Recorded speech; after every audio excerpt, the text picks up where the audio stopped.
सोचिए, अगर कल सुबह आप उठें और सरकार ऐलान कर दे बिजली फ्री, पानी फ्री, यात्रा फ्री, यहाँ तक कि हर महीने अकाउंट में पैसे फ्री। पहले तो आपको लगेगा वाह मजा आ गया, लेकिन एक मिनट रुकिए, इतना सब मुफ्त तो खर्चा कौन उठाएगा? और अगर सरकार सब कुछ बांटने लगे तो देश कमाएगा कैसे?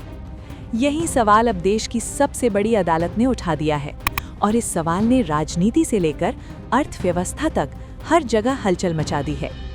क्या मुफ्त योजनाएं गरीबों का सहारा है या देश की आर्थिक सेहत के लिए खतरे की घंटी?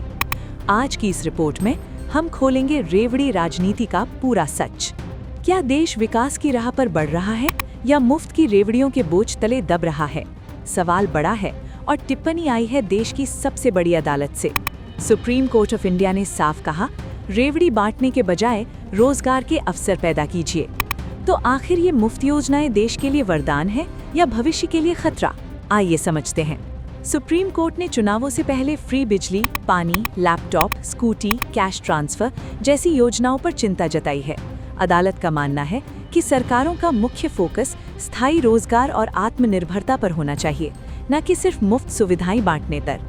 कोर्ट का सवाल साफ है, अगर सब कुछ मुफ्त मिलेगा तो काम करने की प्रेरणा और अर्थव्यवस्था की मजबूती कहां से आएगी? Definite benefits of free schemes. Number 1, गरीब और जरूरतमंद को राहत। फ्री राशन, इलाज या शिक्षा जीवन रक्षक साबित होती है। नंबर 2, सामाजिक समानता।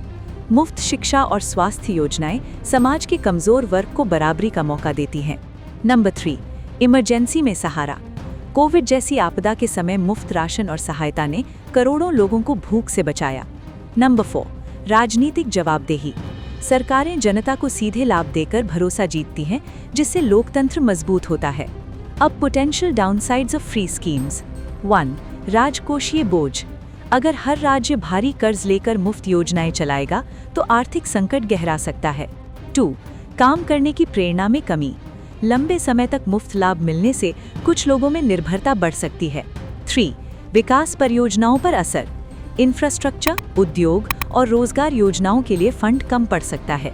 4, चुनावी राजनीति का हथियार। फ्री योजनाएं कभी-कभी वोट बैंक की रणनीति बन जाती हैं, जिससे असली विकास पीछे छूट सकता है।